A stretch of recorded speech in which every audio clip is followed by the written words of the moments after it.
Hello and welcome to ASMR Chess and a very special video because today we are going to learn the London system and we are going to be taught this magnificent famous opening by none other than my great friend and teacher, the StudyQueen. Thank you. Welcome to the studio and Thank you so much. It's a pleasure to be here as always. Fantastic. And I don't know anything about the London system other than it has a reputation for being boring, but you told me that may not actually be true. No, not necessarily, but I would say that the London seems to be an opening that people either love or love to hate. Yeah. I might be somewhere in the middle though. Okay. Because it's definitely a good opening choice for a lot of beginners and intermediate players, but also lots of world champions have played this opening. And though it can be a little bit maybe not boring, but a little bit super solid, it can give some very interesting middle games. And so today we're going to look at what the pieces are supposed to do and also get some ideas for the middle game. And I believe that if you learn this opening, you can win lots of games. And for a lot of players, I think just getting out of the opening with a playable position is maybe a goal.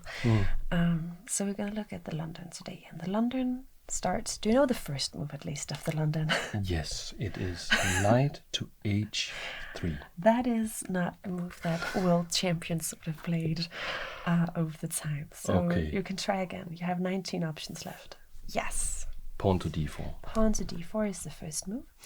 And for this first part of the video, I don't want to focus too much on how black plays, because this is, we call it the London, but we also call it, as you mentioned, the London system. And do you know what it means when we say a system? I would say that a system is a type of opening where you, a little bit like something like the Sicilian defense, where you can almost always put the pieces on the same squares so that you will get a very similar looking position every time. Is that correct? Yeah, it is. It's like you have a setup that you go for. Now you mentioned the Sicilian. The Sicilian can be lots of things. I think you are specifically maybe talking about the dragon. The Sicilian dragon. Yeah, because other types of Sicilian have much more theory and you have to pay closer attention to what your opponent is doing. I do want to just say what you should expect once you play d4. Black has two main responses to this move. d5 is the first one, probably the one you're going to face most often, and the other move would be knight f6. Do you see what these two moves have in common? Yeah, they control e4. Yeah.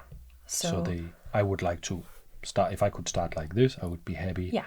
But both d5 and knight f6 stops me from. Precisely. So black tries to stop white from just grabbing the whole center.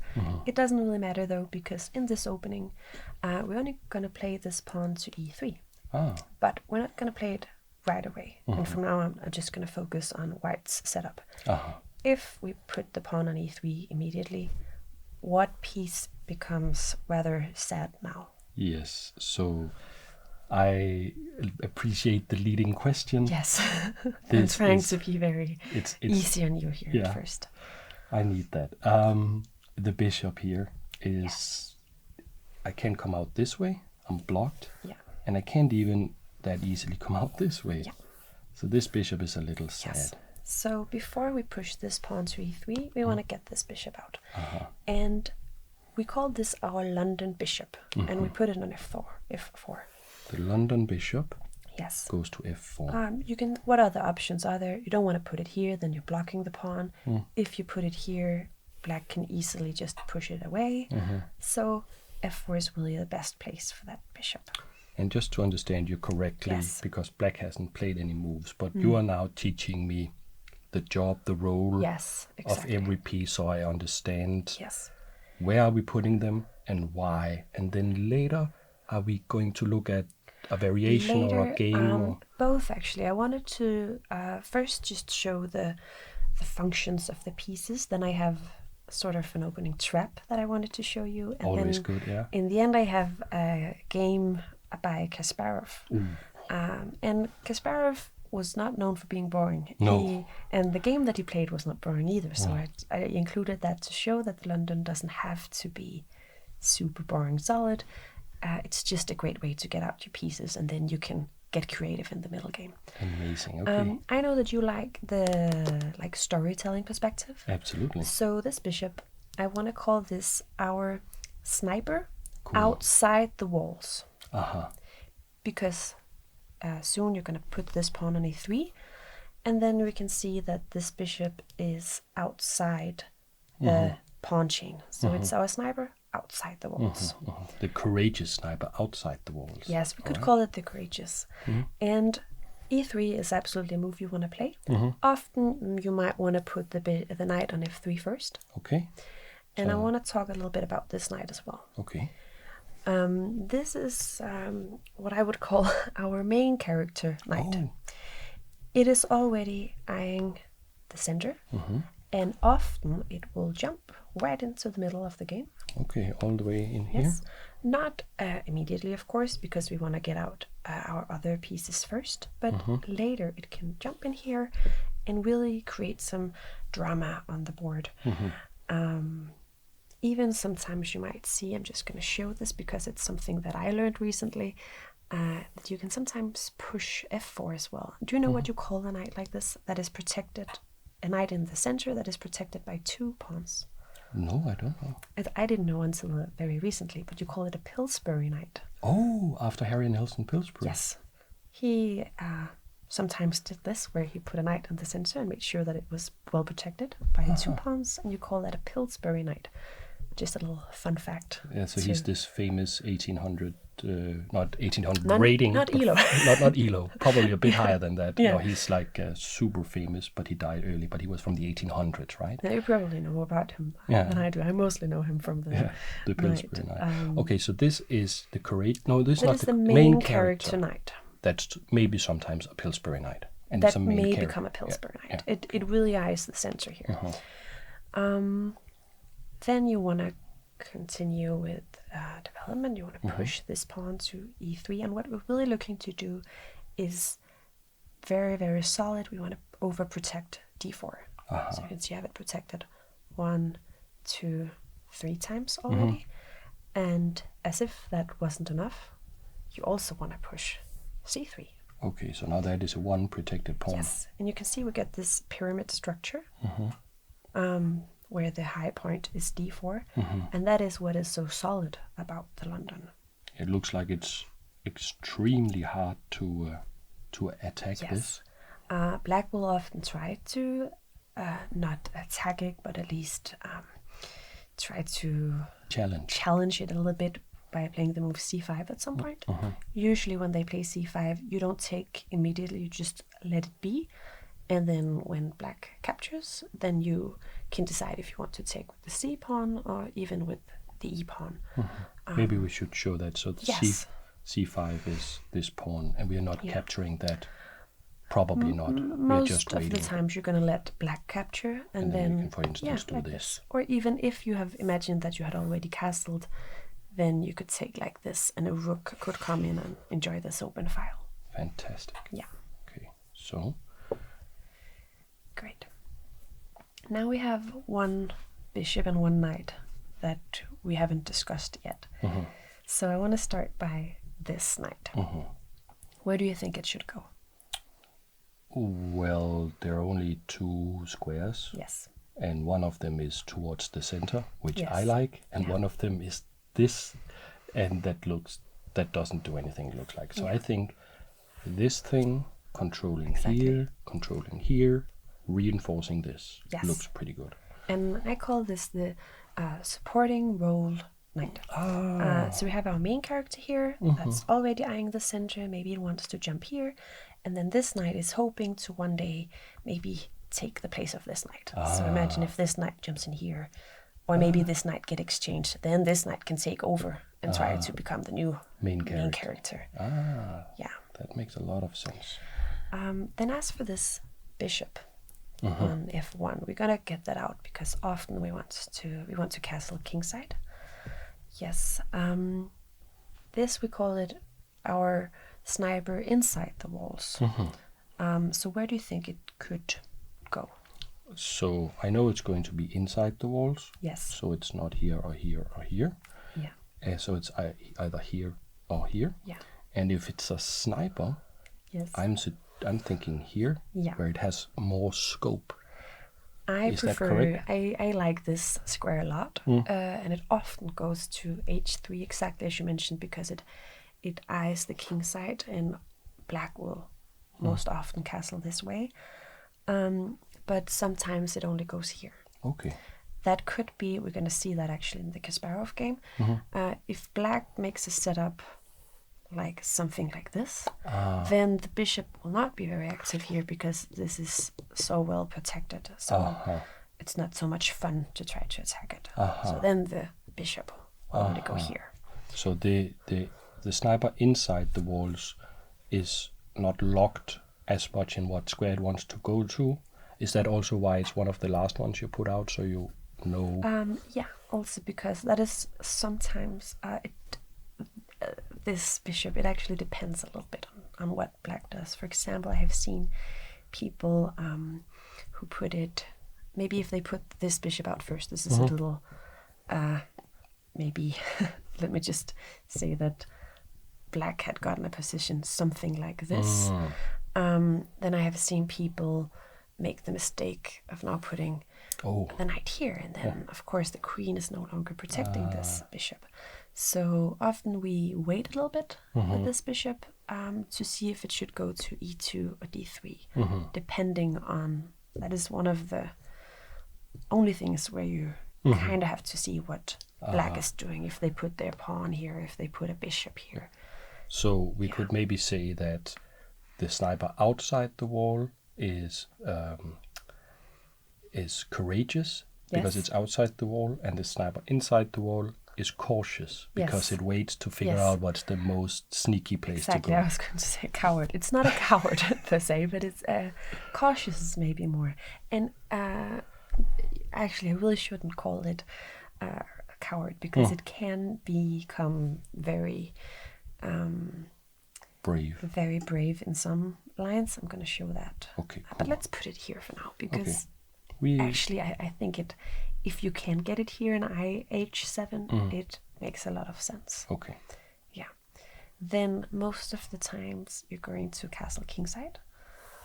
But again, not always. And in a moment I'm going to show you a variation where white doesn't castle at all, actually. It doesn't castle at all. Okay.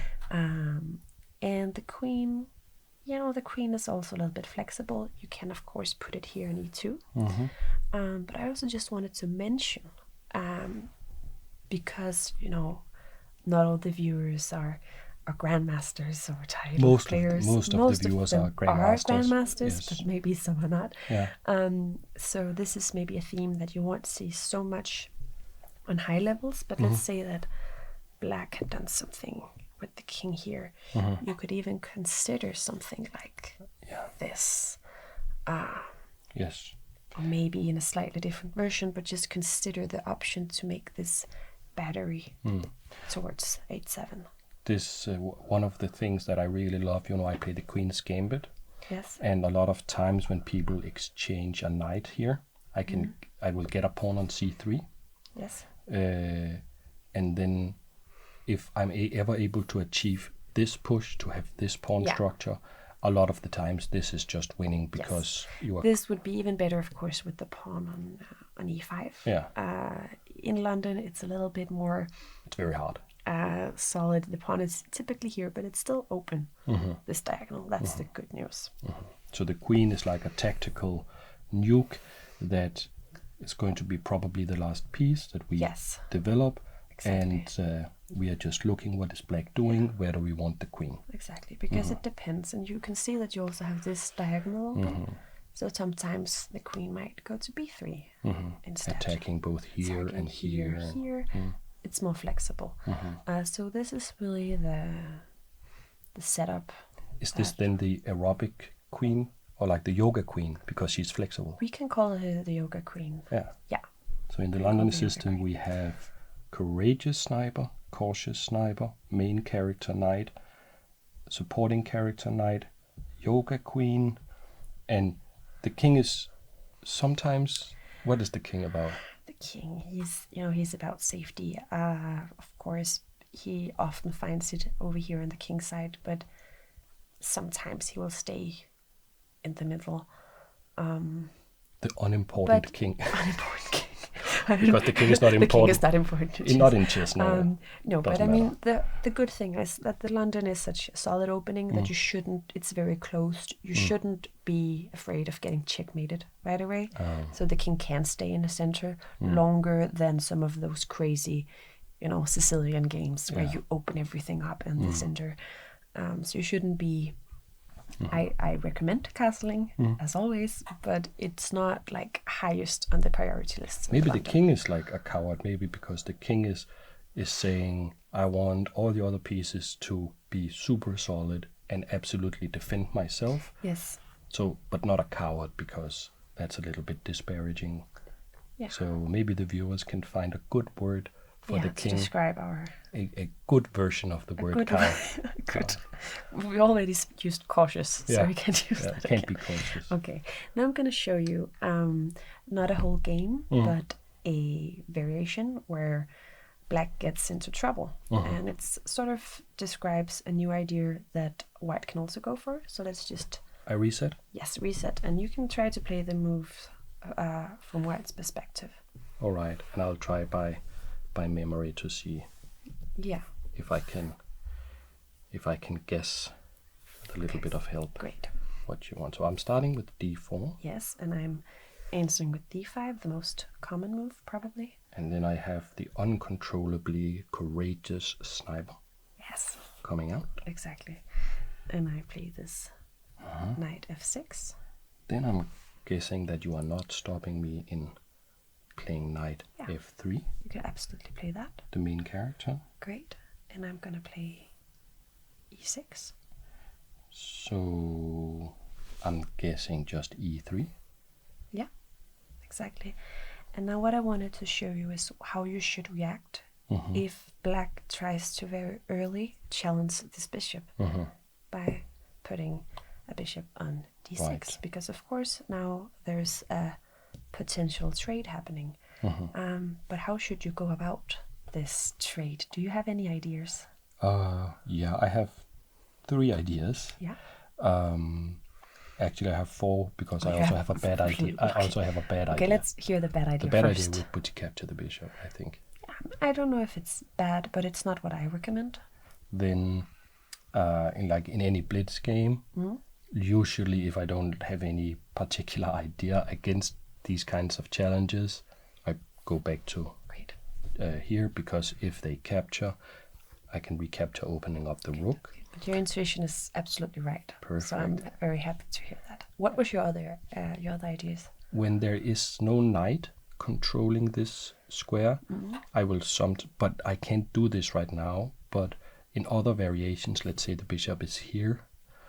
Sometimes, if I'm able to do this, takes is bad because there is a pin.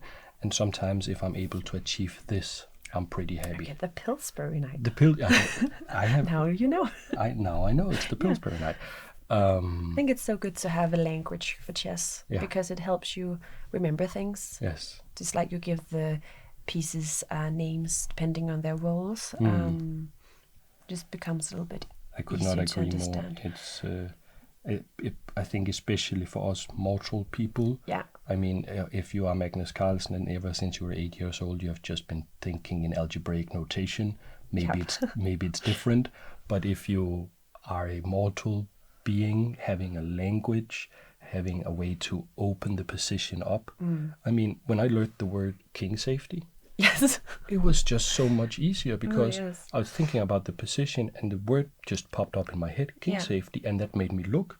at the king. Okay, what's the king doing? Yeah. Maybe if I don't have any other planes, improve the king safety. Just that little word. And so But I many should of the go here. words we don't even think about. You just said, because you could go here, and that's correct. And let's say that black captures, and you already said the correct response for how to recapture. I wanted to recapture towards the center. Yes. And open up the rook. Yeah. So you get an open file. I get an open file for the rook, which is also a word. It's so Yeah, ingrained. it is. We don't even think about it. No. But people who are new at chess, they won't think this is an open file. They won't even think about it. And if you're not able to say this is an open file, you might not recognize that it could be a great attacking tool for white. Absolutely. I have the experience sometimes, maybe you have that as well, where if you play against some newer players at a bar or something, having a beer, just let's play some chess. Yeah. And they think that you are like a chess god or something because I have had the experience. Goddess. You would be a goddess, of course, but like because I've had this experience, like I'm talking to somebody and having a beer and they play a move and I just go and bam, put out some move and they think like, how can you think so fast? Yeah. You must be super good at chess, and in reality, I am very mediocre. And if I ever meet people who are actually good at chess, I'm like, I don't make. I think you're being humble. I would say that you're way better than mediocre, but I absolutely. I mean, I've understand. played against grandmasters, and so I know what it is to be actually good at chess. And and the point is that they think, he must think so fast. And the thing is, I'm thinking way less than they are thinking. Yeah, really true. I just think about like... You're just running on intuition and pattern recognition. And the words like, should I, king safety, like, okay, or they're attacking that, being moved out of... And maybe I make a lot of mistakes as well, but if you're playing somebody who is pretty new to chess, even if they find one mistake and punish the mistake, you lose a knight. It's so much harder to get the win from them, because they don't know the technique. Where if I win a knight, I just trade down, because that's also when we play. If we play and I win a knight, I go into the super boring mode, or I just trade off. Yeah, the last game we played. The last game I kept making the most boring moves, but But one of my very smart, or our very smart viewers pointed out that you missed the maiden one, I think. That's true. Yeah. I saw that afterwards when I was rewatching the video. But that's just fine, because we are all mortals here. We are just chess lovers. We are not professionals. Yes. Okay, so what's the new thing? Yeah, okay, so we played it here. Exactly. Black captures, and you capture with the H pawn to get the open file. And let's say that black castles kingside. Now, how can you continue? Or actually, I want to ask you a very leading question. Yeah. Where do you think this bishop wants to go? Like, I would immediately play bishop d3. Yes. Because I'm just thinking this guy is under attack, and with the dark squared bishop gone, it's going to be a little tough to get the pieces over to the defense. Yeah. And it's going to be a little bit awkward, I would say, for black to make this move. You most often only make this if you want to have a bishop. Yeah, dark squares. Yeah, they're weak. very weak. Yeah.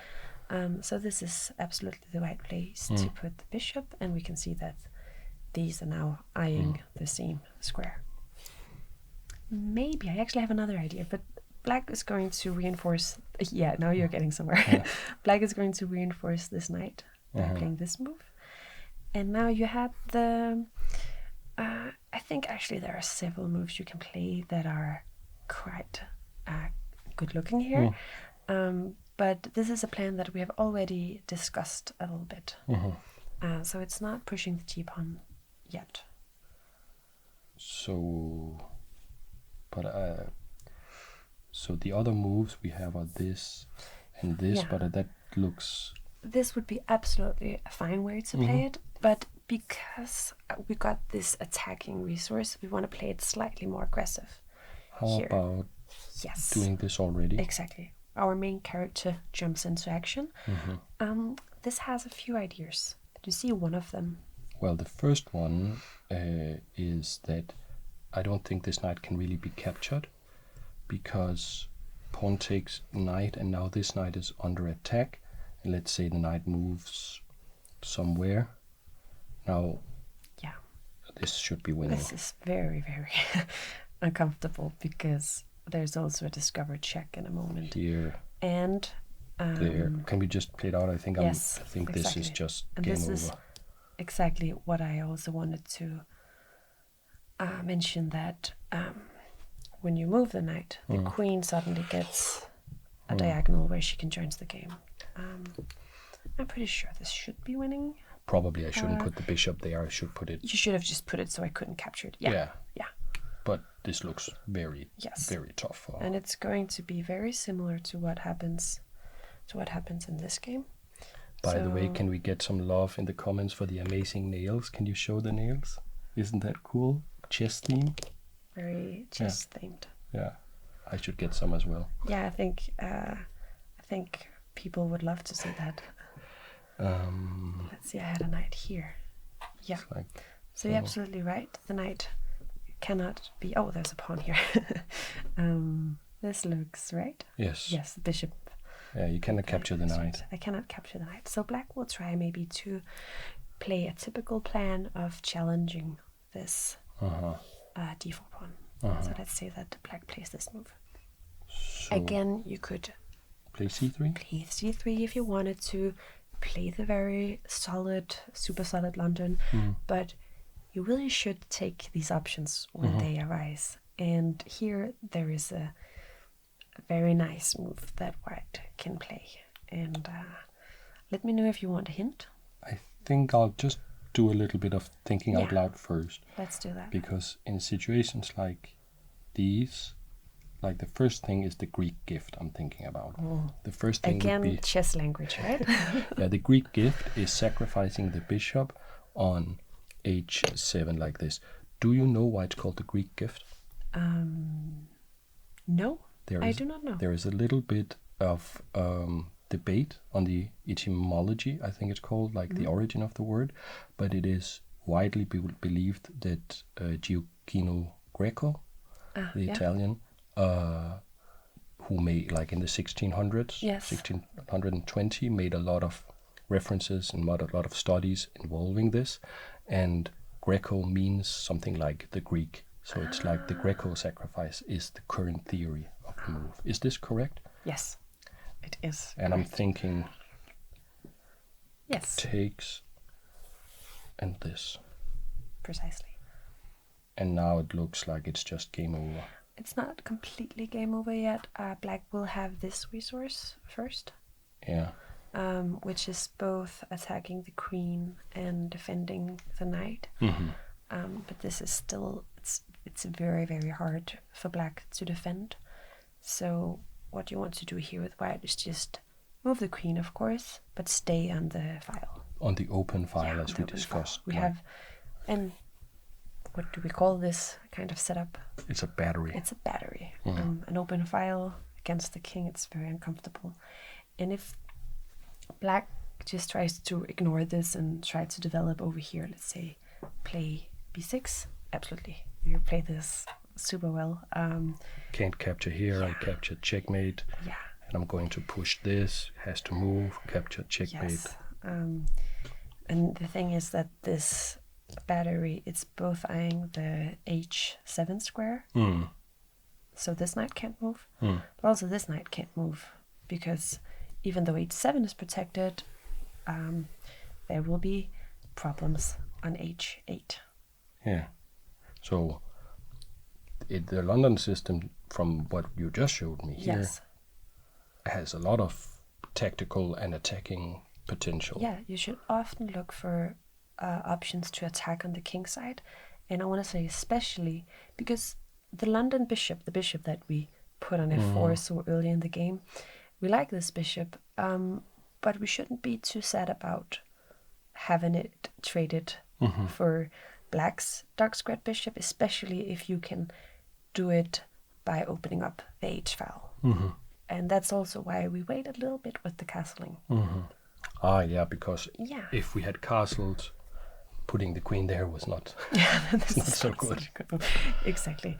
Can we try to just go back to the beginning and just pretty quickly go over this again? Yes. Just to have it lodged in my brain as well, because I'm getting pretty sold on this opening, I must say. It's not as boring as its repetition, I think. And I mean, I play a lot of... But it is, if I should just be a little bit objective, there are several lines that black can play that will, what do you call it, equalize out of the opening. So white might not get the edge, the objective edge you would get by playing the Queen's Gambit or other sorts of openings, maybe some openings starting with e4, but you also don't get a worse position. You just get a playable position, and if you know the plans better than your opponent, I think you have the better chance at winning. Also, I would say, you mentioned that we're going to take a look at a game Kasparov played, and I know that Magnus Carlsen also plays the London system. Yeah.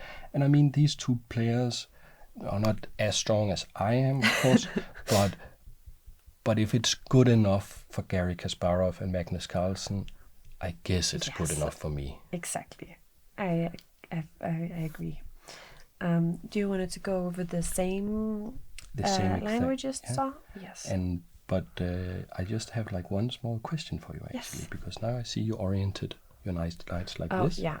And it's a very great debate. It is. I had a lot of discussion with people about this. How do you think your knights... So my opinion is that the knight, they want to go in the center. So I like to put them like this because then they're eyeing the center.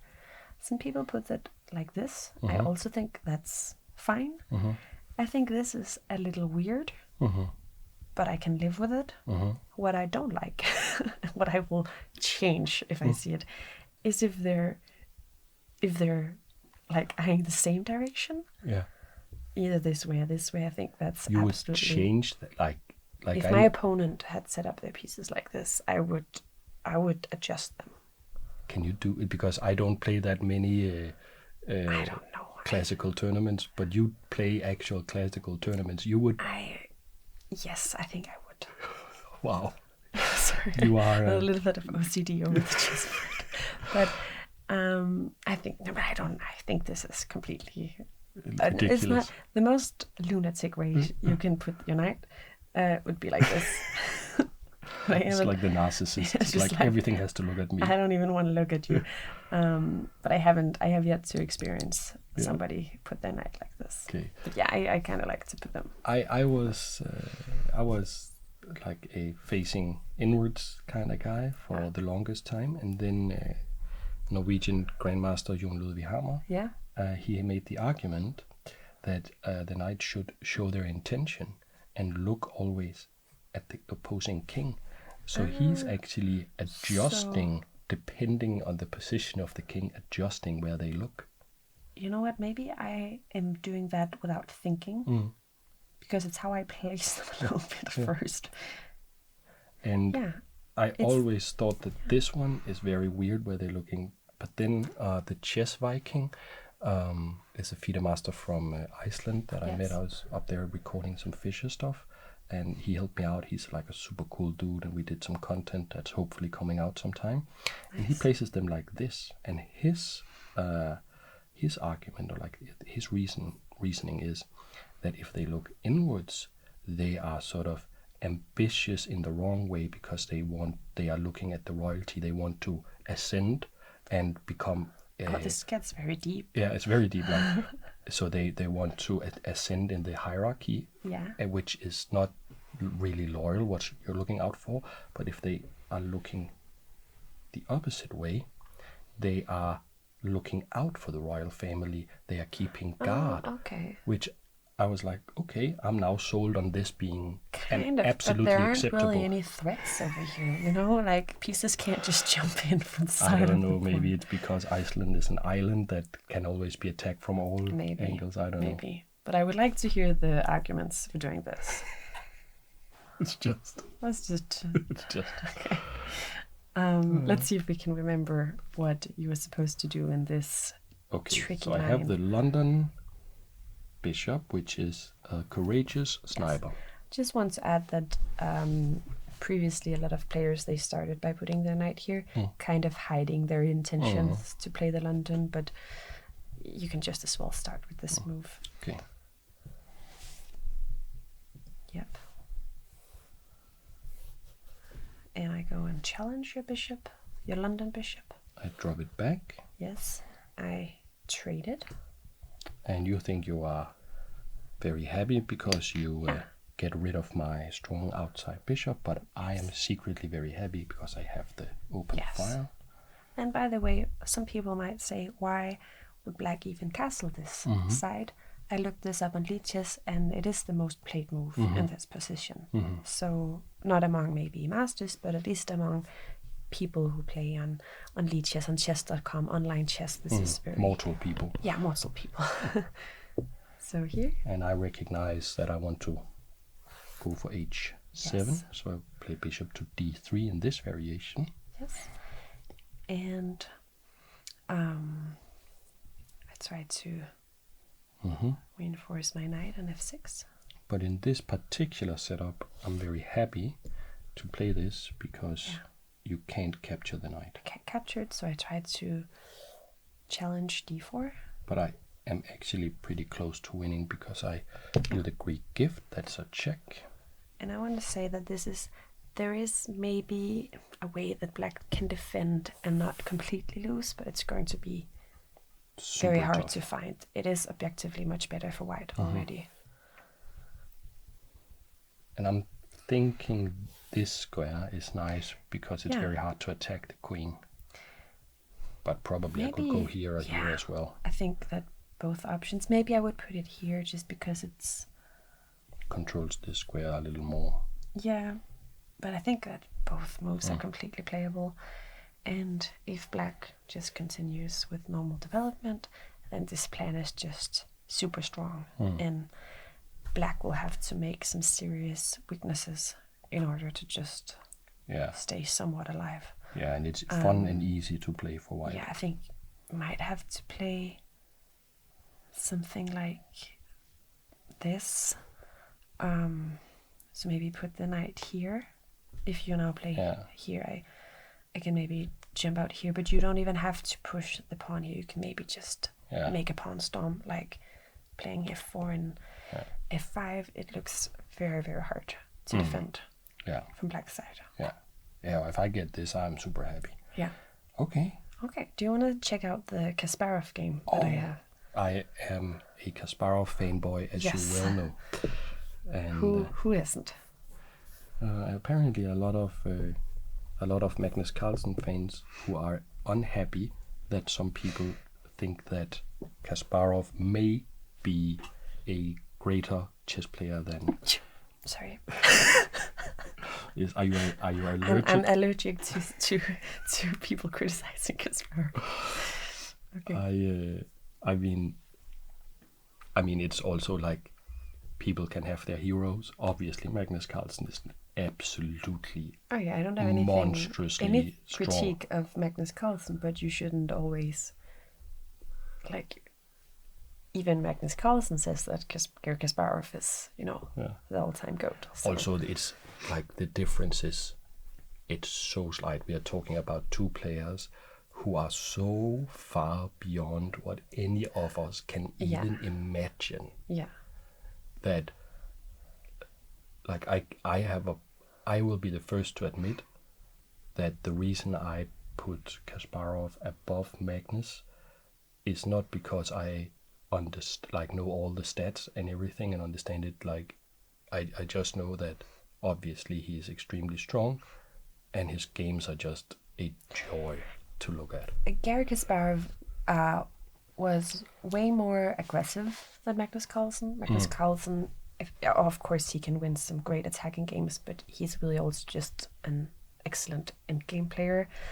So I find a little bit more joy maybe in looking at Kasparov's games. Yeah, because they have that Michael Tal sacrifices, sort of. boom, boom, boom, and apparently even in the London system. As we're going to see. So what do you think Garry Kasparov plays here if we're talking about London? Yes, and this time we're going to look at knight f6. And is this a bishop out or a... He actually put the knight out first. And but again, most often it is going to transpose. It's going to be the same. And Yeah. can I ask one more question? Yes. Who is he playing and which version of... Because he had like a 25-year career. Which version of Kasparov You know is what? this? We're getting a very young Kasparov. Yeah. This is from the USSR Junior Championship. Oh. It's from 1977. Oh. And I know that Kasparov was born in 1963. So he's approximately 13, 14 years old at this time. So and probably not very good yet. And he's playing Edvin's Kengis. So yeah, it's a teenage Kasparov. Something you shouldn't underestimate. Don't underestimate by any means. Any version of Kasparov. Any version of Kasparov is deadly. Yeah.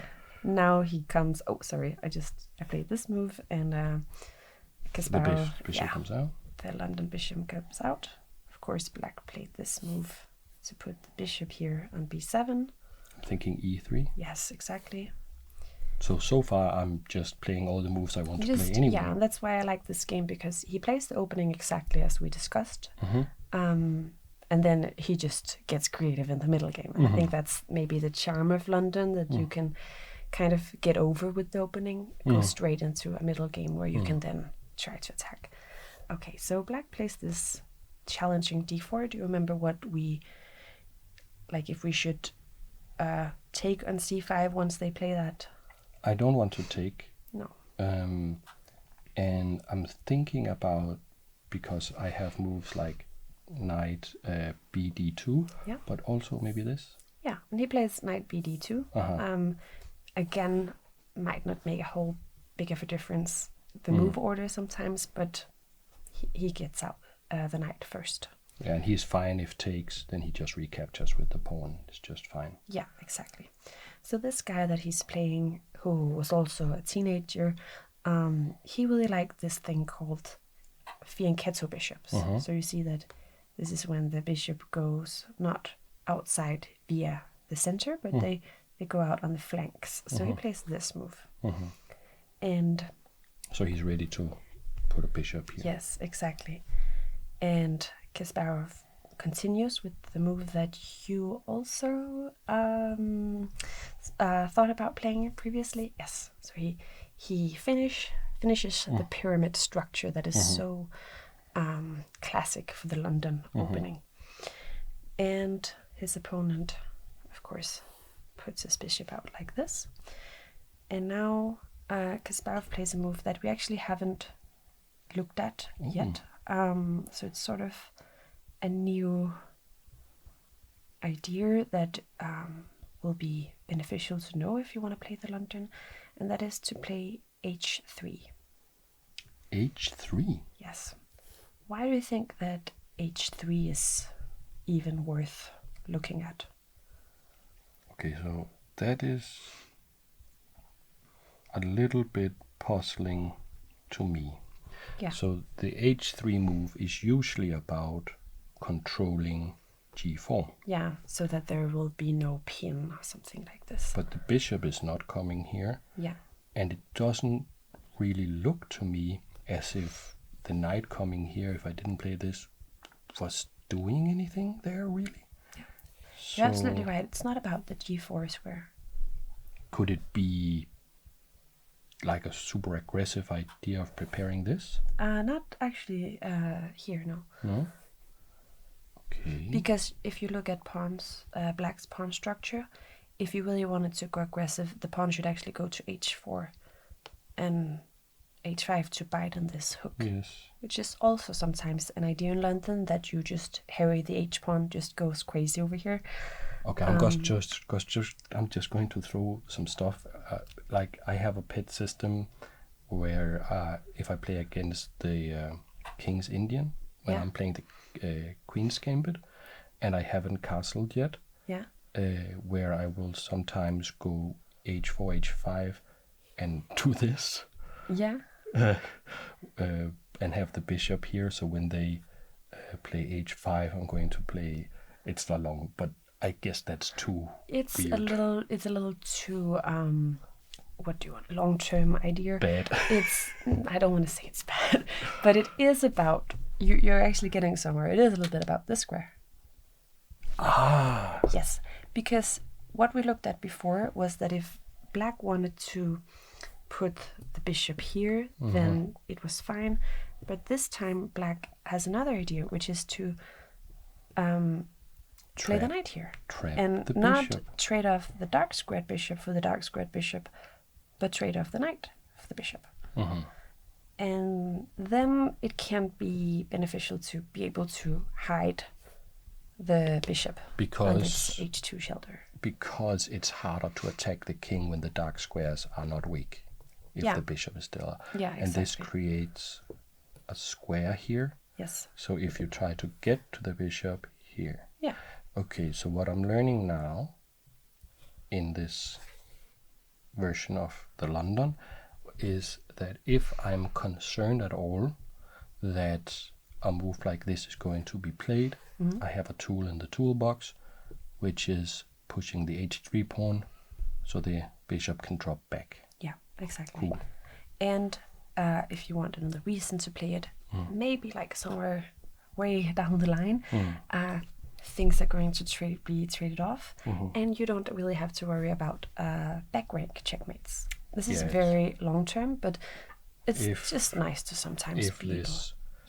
If there is some I can escape here if there is some attack. It's an escape route for the king, right? Yeah, so that's very long term, but it's not necessary always to play the move h3, but it's a nice extra idea that you often see. Okay. So after the move h3, black decided to castle kingside like this. And I want to ask you, like, what piece do you think we should move now? The light squared bishop, the cautious inside sniper. Yes, and where do you think the inside sniper should go in this specific position? In this specific position, I think that I want the pawn structure to determine where it should go. And you mentioned that if we have a lot of control on the light squares, that it may not be very beneficial to have it on d3 because I'm sort of biting on granite. And you're not ready to make any sacrifices. I can't get to h7, which is my reasoning for putting it on e2. Yes. Is that correct? That is correct. That is at least what Garry Kasparov played. So it's going to be If it's good enough for Kasparov, it's good enough for me. Precisely. Black continued with normal development, adding a little bit more pressure in d4, but as you can see, white really has it covered well. Absolutely. Yeah. What do you want to play now?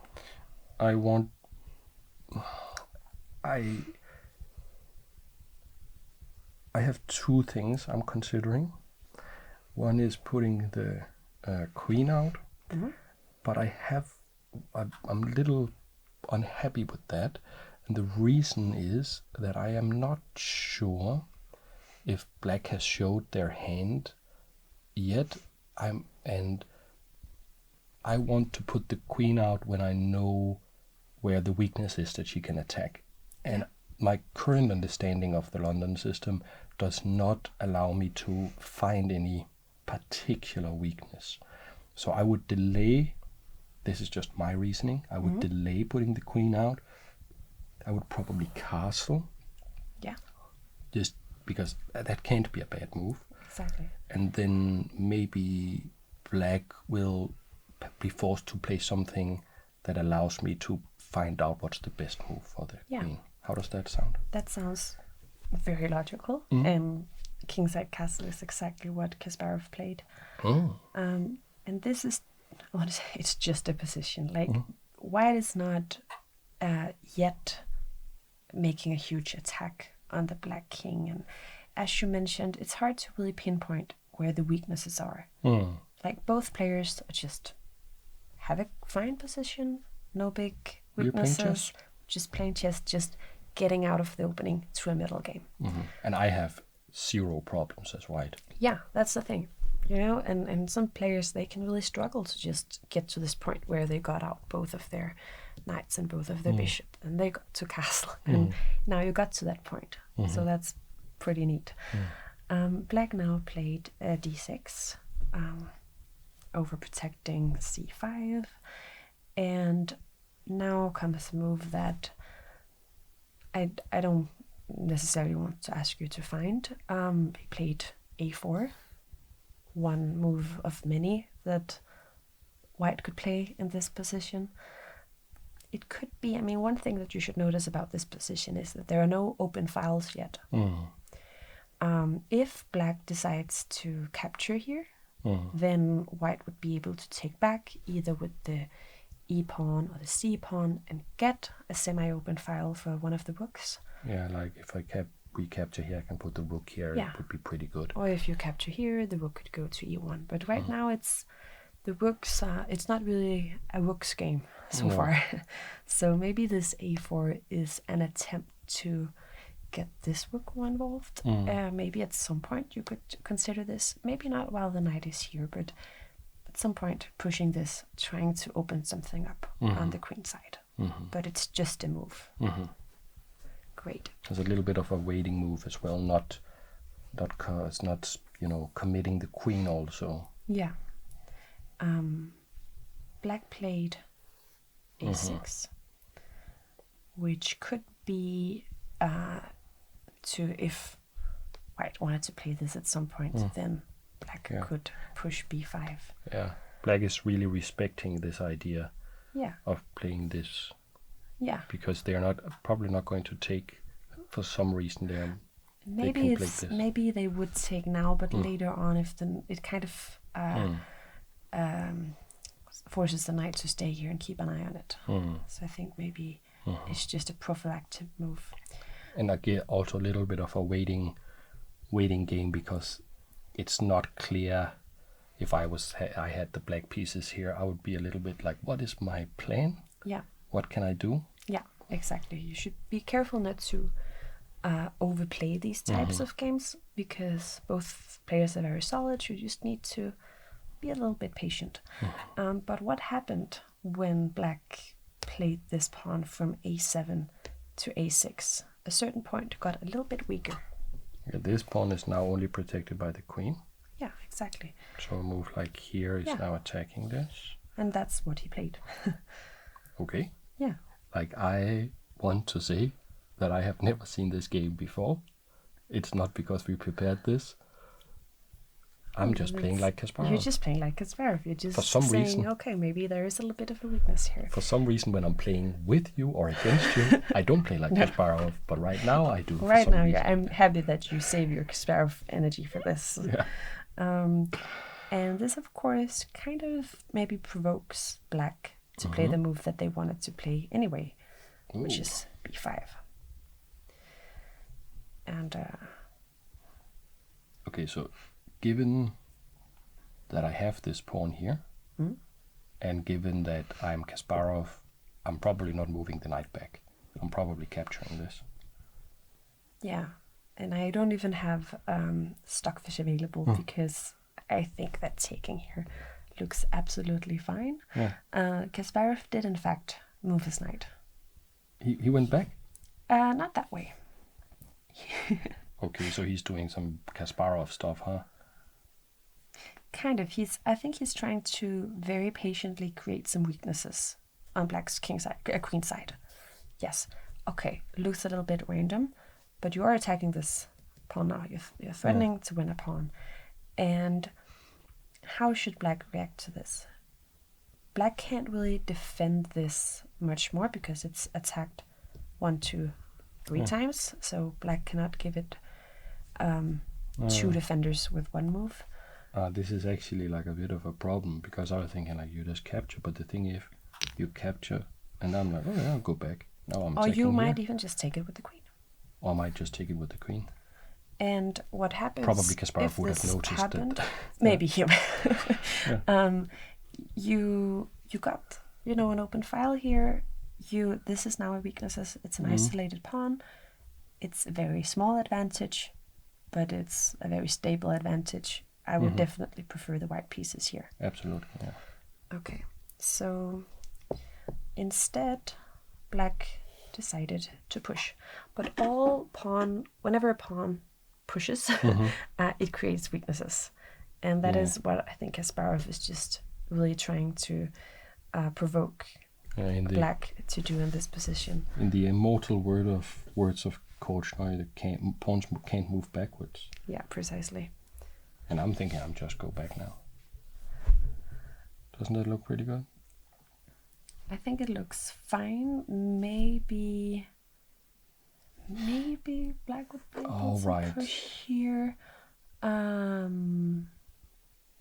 But I think it looks fine. Kasparov decided to take.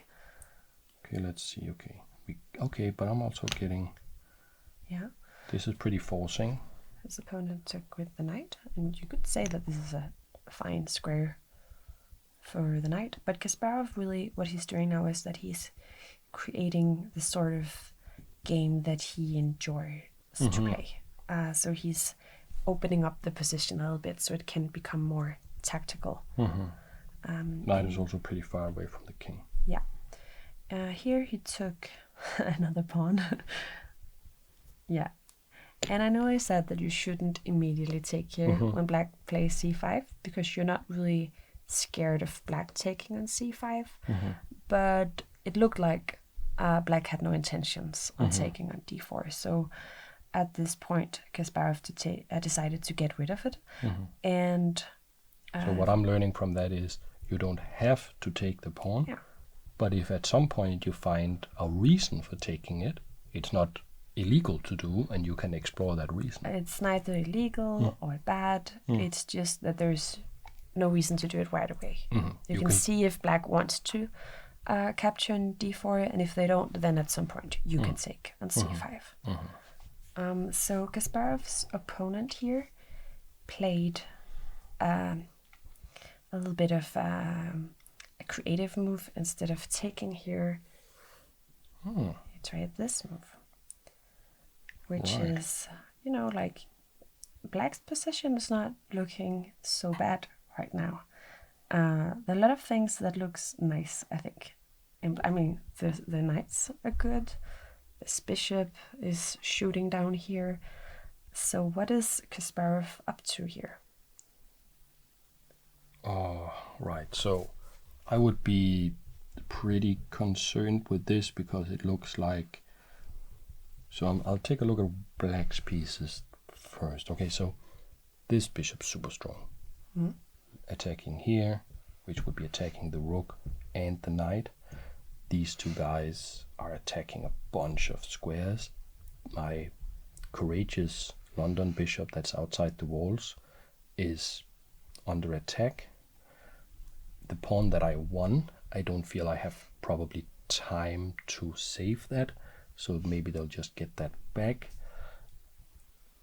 And the fact that Kasparov went for this means that probably I have something interesting I can go for. So one thing I could go for... It's very, I want to say it's hard to find the move here because it's still a game where there are plenty of options for white to play. But I really enjoyed the way that he played this because, Kasparov, he was not known for being afraid. No. So you mentioned that this bishop is strong and that it's currently attacking this b2 pawn. Yeah. And maybe once it attacks here, it wants to capture here. Yeah. But is that something we should be afraid of? All right, because if you do that and this guy goes away and I lose some stuff down here, my dark squared bishop is super strong, can come here, and these dark squares are super weak. Yep. And maybe I can get the queen in. Yeah. With some now attack. You're getting your Kasparov. Yeah, the Kasparov energy. So maybe we're just like... Yeah, exactly. Kasparov just says, be my guest, and he takes on d6. Okay. And his opponent, of course, says, okay, I see this long diagonal, I see a rook in the corner, and he took here. And the reason I think why black played this is that white, which is Kasparov, can't really save the rook without losing the knight. Mm-hmm. Yeah, I can't go here because you just capture up with the knight. And if you go to the other side, we simply take the knight, and this is well defended. Mm-hmm. So Kasparov has to go all in at this point, as he was known to do. Yes, but if Kasparov should sacrifice material, of course you should get something in return. And what might be a problem now is if black is able to win this and also kind of neutralize white's control over the dark squares, it might just lead to a bad ending for white. So what piece should Kasparov save at this moment? Like the dark square division. Yeah. Because if I don't have that in the attack, if knight takes bishop also, then I'm pretty unhappy. You're just going to be down in material. So you want to save this. Your London brave bishop, exactly, comes with tempo on the rook. So his opponent was a little bit more greedy. He moved the rook. And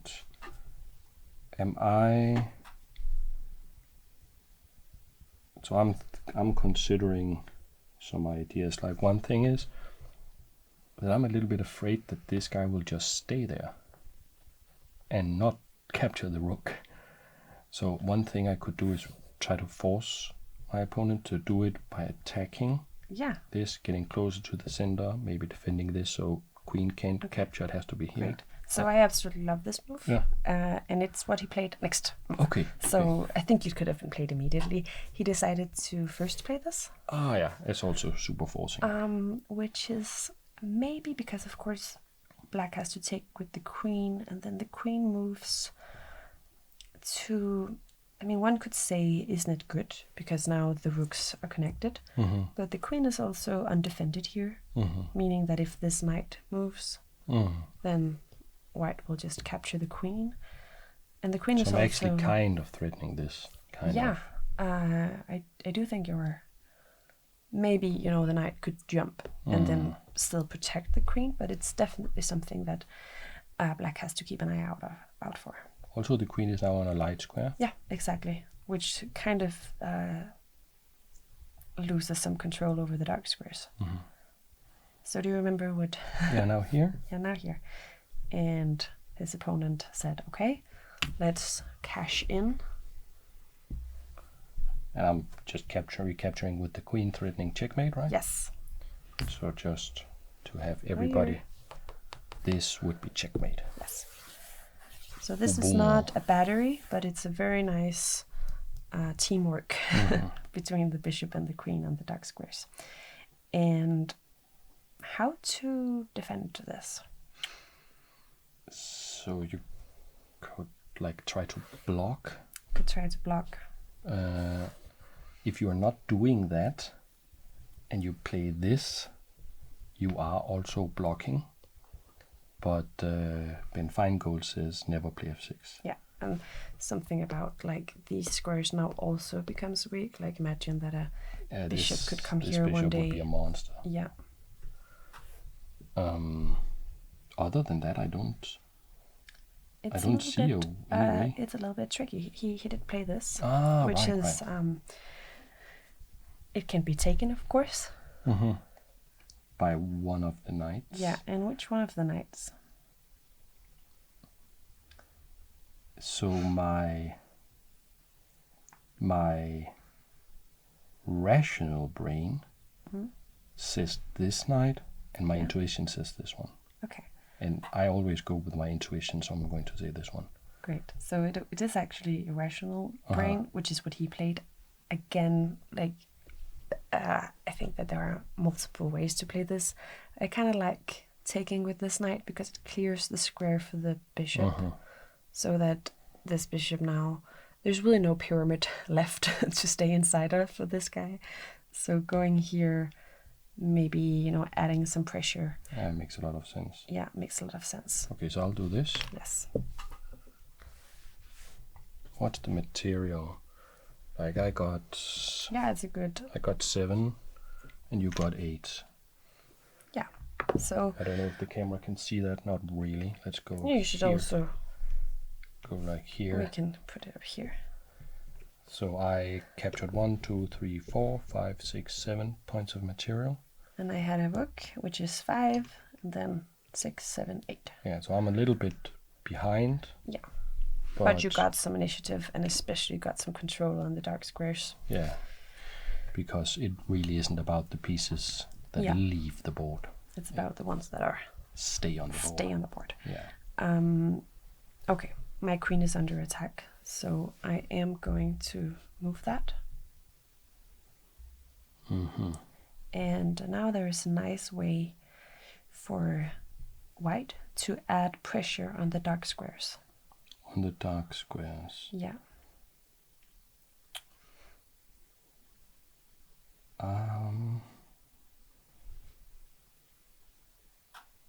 the dark squares. So I could. And also renew the threat. Yeah, I'm thinking like I could just move the knight somewhere. Yeah, exactly. I could go like... And if you want to really maximize the pressure on these dark squares, where could the knight go? Somewhere where I have access to this square. Yep. And there are 2. There is this one and there is this one. Yeah. Do you prefer any of them? Like intuitively, I want to look at this first because it's also looking here and it's so close to the king. Yeah. I mean, it is also undefended. Of course, black can't take it immediately. Because I have the checkmate. Yes. So I'm just thinking but maybe after a move like this... the knight is stranded. Yeah, or you could maybe go here. Go here. Or you could even go here. No, because takes and then... yeah, then I'm actually defending. Okay. So that's the kind of stuff I would look at. And then I would say, then how about here? Yeah. And I think, and now you mentioned that you wanted to go here to both look at this square and this square. But I say, want to go here because you're also looking at this square. Yes. So these 2 are maybe more important to look at. And it's getting increasingly harder for black to defend the checkmate threat. This knight defending this square is...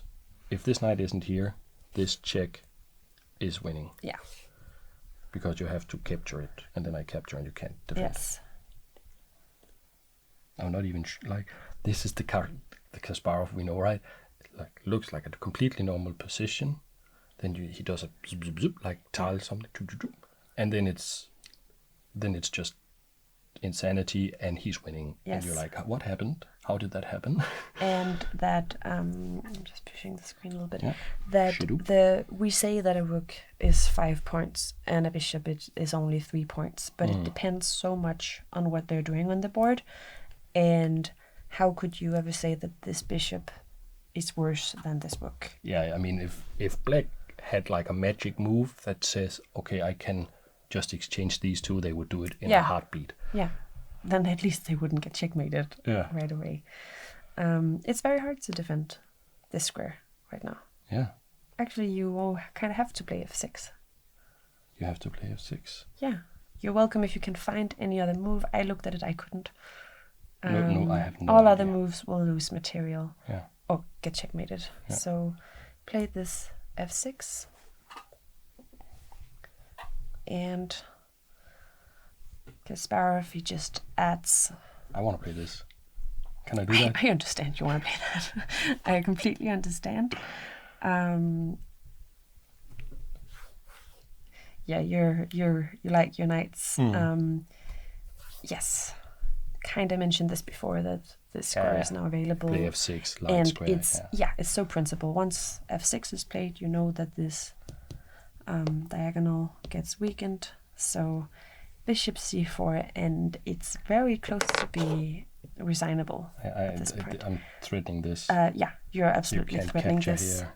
And I can tell you that the move black plays now kind of screams desperation. Plays this. Right. Do you want to take it? No. No. I don't care about that rook at all. No. And I probably just wanna as we play said, this. this bishop is better. Yes, he played that. And you know what his opponent did? Resign. Yes, he resigned. But you have to explain this to me, because if I had this position against a strong player, I would lose with white here. Oh, I don't think you would. You don't? Okay. We can do this as a training position. No, this is completely hopeless, because the thing is, we just looked at who had the most points, and we saw that black was up 1 point, but that is going to change in a minute, because black is going to lose this one. Right.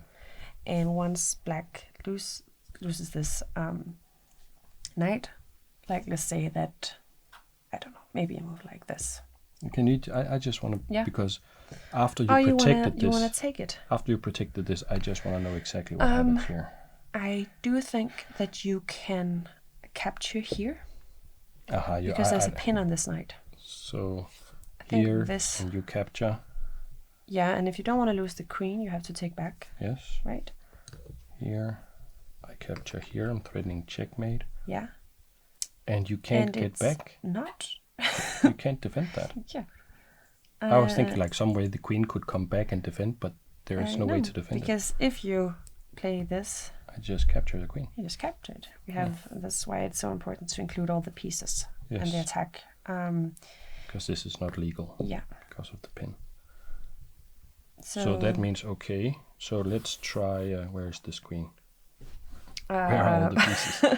I think a pawn here. Yeah. There's a pawn the queen here, is all the way in the corner. That's here, the funny thing. Here. The queen is here. Yes. Is this? There's a knight somewhere, right? I think there is a knight somewhere. Here, attacking here. Yes. So yeah. Uh-huh. What should black then play? If you can't take here, and you can't move the knight, because I just take here with almost checkmate, and you lose the queen. And yeah, you said this, but I probably just take with tempo, because you can capture here. I capture your queen. Yes. And if the queen wants to still defend here, it probably has to go like there or something. Yeah, maybe like here. But white is up in material now. Yes, with a raging attack. Yeah, this is, and you know, white can capture here and be up. Even more. Yeah. Or just sit on the position with this just, move. you know, yeah, because I think even not taking is best, because the dark squares still. Yeah. But at this point is white now doesn't even have to succeed with the attack. White can just go into boring mode, trade everything off, go into a better endgame. Yeah. And once you have those two options, once you can both play on the attack and just trade the pieces, it's getting sort of hopeless. And just for the viewers who may not know the technique of trading the pieces, let's say I present this position to you, and you have to explain to me as a chess novice what is that technique about, and why is it boring, and why is it so easy. I like to compare it to a soccer team. Like if you have a football or soccer match, and you have 11 players on one team and 10 players on the other team, of course it's going to be an advantage for the team with 11 players, but it's not guaranteed that they're going to win. But if you then remove 9 players more for both teams, it's going to be 2 against 1. And that is the one guy is going to have a very hard time. Yeah. So the whatever you're up in material increases. The ratio or the proportion. Yeah, it becomes relatively more. The less pieces are left on the board. So if you trade knight for knight, rook for rook, if you trade equally, my advantage just grows and grows and grows. Yeah. So let's say that right now, maybe white says, okay, I don't even want the attack anymore. I'm just going to trade. So taking here. Then that would be here still. Okay. Yeah. So taking here, attacking the queen. So black will not have time to take here. So let's say that black captures here. So now, just if white could magically, of course, white has a little bit of effort still to do, but let's say that white was able to trade off knight for knight, bishop for bishop, rook for rook, queen for queen. Then this is just hopeless for black. Yeah, because I can come and make a new queen. Yeah, if you stop that, I have a whole extra knight that I can use to like that you have no way to stop that. So if you go over here to try to protect this, if I go attack this, your king will not be over here. I will go over here with my king and capture all your pawns. There's a million different ways white can go about this. Black has little to absolute zero counterplay here. And as well, as you also mentioned, Kasparov could also have just kept on with the attack because the Probably attack was... he would have done that. You know, he also loved to play chess and attack. But I have been in this sort of situations multiple times where I've had a great attack going. Suddenly, you know, there is an opportunity to just win a piece or win a few pawns and then let the attack die, but get another sort of advantage. And that is something